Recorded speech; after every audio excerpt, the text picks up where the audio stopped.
If you are looking at catamarans right now and thinking about making an offer, this is exactly where I see people make some of the most expensive mistakes. That is, before you make the offer. And the problem is, you don't realize it until you're already deep into the deal. Most buyers I talk to at this stage say the same thing. I think I found a good deal, but I'm not 100% sure. And that's actually the most dangerous point in the process. Because once you make an offer, you're emotionally and financially invested. And that's when bad decisions get locked in. So let's talk about the three biggest mistakes that I see buyers making.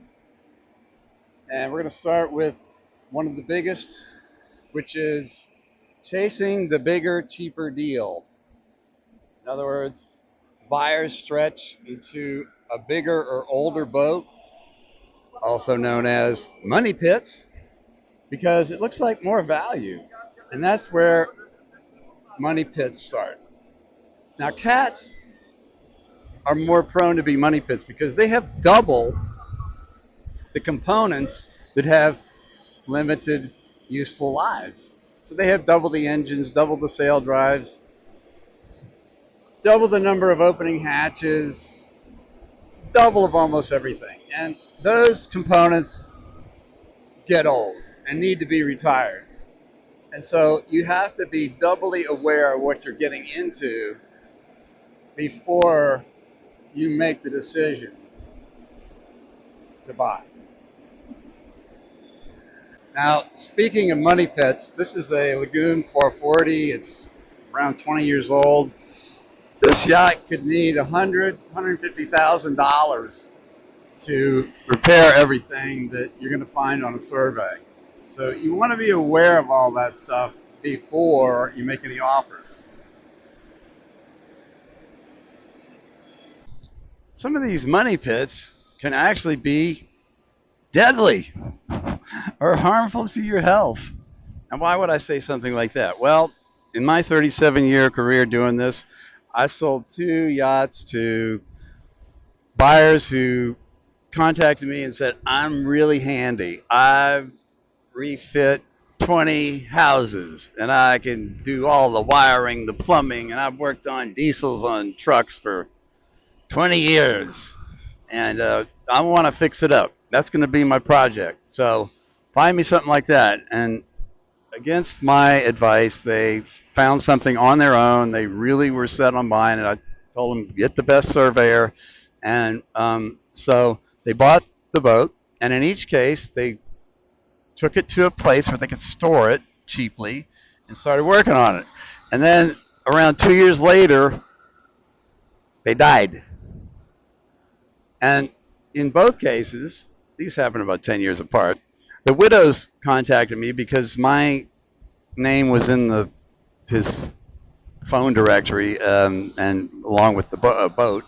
And so she said something like, well, he worked 6 days a week on that boat. He was out there 10 hours a day and he was working away and this boat exhausted him. And he just got more frustrated as time went on because he couldn't get parts because there were older boats. And this is part of the built-in obsolescence that I believe manufacturers do, which is they discontinue part support so that you're forced to buy a new boat or you're in for really difficult times. And so that's why I say this could be harmful to your health. Is it worth it? Okay. A lot of people get these old money pits and they bite off more than they can chew. They don't realize what a big project it can be. So I urge you to go newer, even if you have to go a little smaller, rather than larger and cheaper. Okay, big mistake number 2, not knowing the real market value.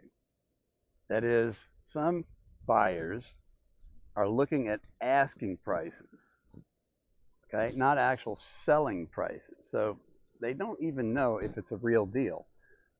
I've been called the deal meister, and if you call me and ask me about a particular boat, I'll tell you whether it's a deal or not, and I'll back it up with facts, because I subscribe to soldboats.com, which is only available to us industry people who pay thousands of dollars a month to get this and other information. And I'll be happy to share this data with you. And in these reports, we can generate lists and filter it by time. That is, most of the data is really only valuable for recent times. So, like, I would usually look a year or two back to see what prices are doing. And the information also tells us how long the yacht was in the market, what the initial asking price was, what it actually sold for, so we know how many months it took to sell. And the location is listed there. We have complete specs and photos in most cases. And sometimes we'll even have some confidential notes by the listing agent who advises us why the price was possibly unusually low or unusually high, such as they discovered some past damage at survey, or maybe the yacht had super equipment list, and that's why it sold for more than most of the usual ones. And by the way, this is a Highfield dinghy, and the charter managers, who should know, tell me that they are the #1 favorite brand. They last the longest, and that's an aluminum rigid part. And then that Yamaha 25, that's a good, reliable engine. In my rental fleets, we had Yamahas, and they were the best as far as reliability goes. So you want to know what prices are actually doing, and I can also tell you what a boat is worth based on what I see in the data. So you can give me a call, send me an email, let me know what you're looking at, and I'll advise you. All right, mistake number 3, assuming the survey will protect you. Now, by the time you get to survey, you've already made some key decisions, and that's where deals start to fall apart or get expensive. So remember, you must do some homework before buying airline tickets and going to survey. One way that we protect you is, in some cases, if we don't have a lot of information about the yacht, or we don't trust the listing agent to provide accurate information, we might recommend getting a mini survey. Mini surveys usually cost between $200 and $300, depending on where you are. And these surveyors who do these inspections day in and day out will be able to walk on the boat in 1 hour, and they can tell you everything that's possibly wrong with it. And so it can sometimes save you a lot of money getting that mini survey.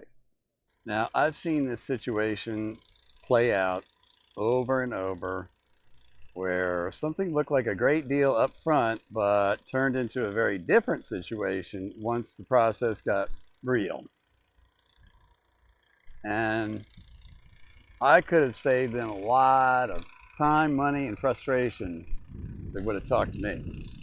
That reminds me of a YouTube vlogger, that's a blogger that does videos, who was bragging that, oh yeah, I just found my dream boat, and it cost me $25,000 to find it, but I finally got the perfect boat. And so what he was talking about is he had made offers, got accepted offers on 5 different yachts, and he paid to fly down to, I think it was mostly the Caribbean where he was looking, and he paid for hotels, rental cars, surveyors, haul-outs, and so on, only to find out that the boats were usually misrepresented, or there was something really wrong with them.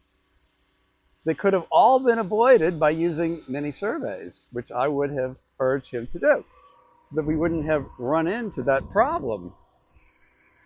So think of me as your navigator in any deal. I will steer you around the hazards and get you there safely and easily. So The truth is, most buyers don't lose money choosing the wrong boat. They lose money choosing the wrong deal. Many times when we see the best looking deal for a particular make, model, and year, the agent representing the owner will tell the buyer something like, "Oh, you better hurry up. There's three people looking at this, and it's not going to last long." And so they get pressured into doing something and rushing. And these people always use high pressure tactics. And so don't let yourself be pressured to rush things. And so if you're at this stage of the game, already looking at boats or about to make an offer, send me what you're considering before you go any further. I can usually spot issues or opportunities in a few minutes that most people will miss. And just remember, it's a lot easier to fix it right now than fix it later. So if you'd like a copy of my report, Insider Secrets to Buying Catamarans, which has been a project I've been working on for 37 years, just contact me through my website, largecatamaranforSale.com, or email me at bigyachts@gmail.com. I'll be happy to send you that report. And if you feel like coming down and seeing some catamarans, just schedule a day with me, and I will educate you on the good, the bad, and the ugly. All right. Smooth sailing.